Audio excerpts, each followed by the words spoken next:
My brothers and sisters, spouses, in Islam, when you get married, you are entering into what is called a covenant. A covenant, in the Qur'an, Allah calls it Mithaqan Ghaliza.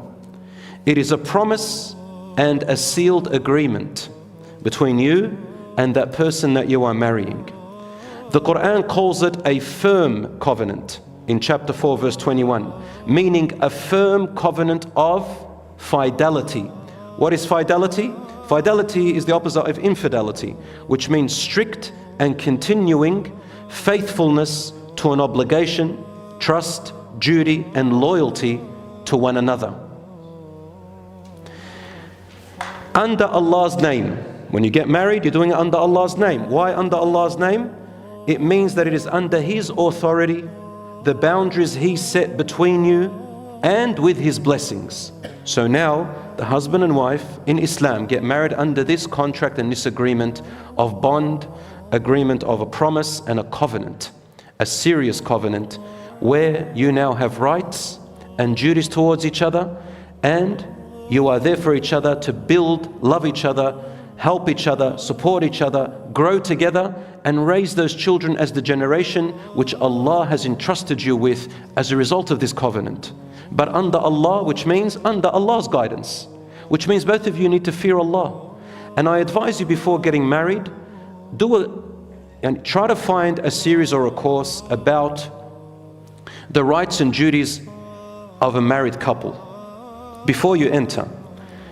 And focus, if you're a man, focus on what your duty is towards the wife that you're going to marry. And if you're a sister, focus on the duties that you need to have towards your husband, as Islam says it. Yani a woman, at the time of the Prophet ﷺ, she refused to get married.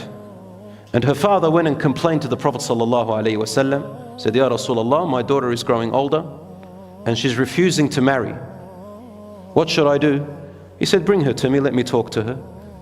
When he spoke to her, he asked her why. And she said to him, Ya Rasulullah, I refuse to get married until I know what Allah is going to ask me about my duties towards that man. What do I have to do? I need to know what his rights are. She's not even asking about her own rights.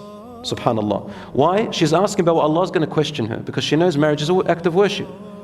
She fears Allah. Beautiful woman, tabarakallah. And when the Prophet ﷺ told her about the rights, she found herself not ready yet. She said, Ya Rasulullah, I'm not ready to fulfill that yet. I need to go back and think about this. So he said to her father, you can't force her. Leave her until she's ready. Subhanallah. Another woman came to the Prophet ﷺ, said to him, Ya Rasulullah, the hadith is in Sahih Muslim. So she said, Ya Rasulullah, my father forced me to marry this particular man, and I didn't want him, but I had no choice. So Rasul ﷺ said to her, it's up to you. Either you can stay with him, or if you want, I can divorce you from him. Do you see? And she replied, I'll accept my father's decision and stay with him. So it's an arranged marriage that was forced on her. But she said, I wanted the other women to know that in Islam, women have a right not to be forced into a marriage or their father marrying them off without her consent.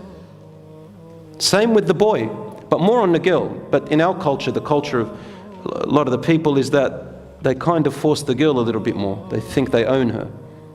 And the boy as well. I hear about a lot of these cases. One brother said to me, well actually a few brothers, I hear this from my friends who are older and they've got daughters and sons. I had a group of brothers who were sitting together talking about this topic, and they said, you know, wallahi, if my son doesn't marry the girl that I choose for him, I will not accept. I said to him, how could you say such a thing? He said, yeah, Islam tells us because I know what's best for him. I go, okay, and what if it didn't work out and he got divorced? He's going to blame you.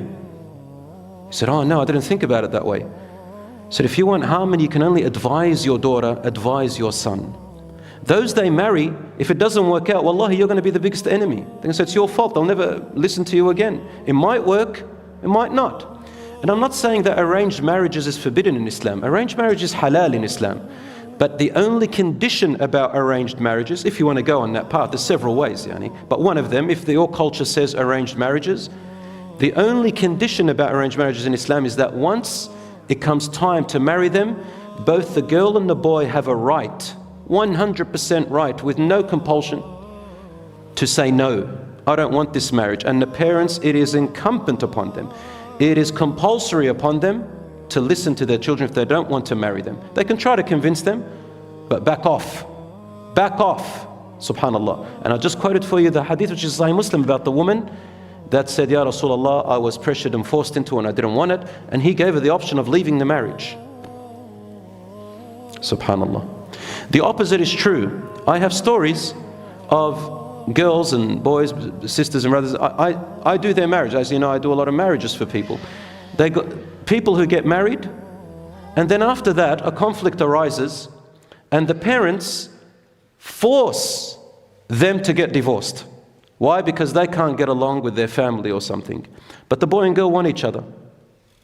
Again, this is oppression, haram. You cannot force your daughter and son to divorce each other. This is haram, wallahi haram. It's a major sin.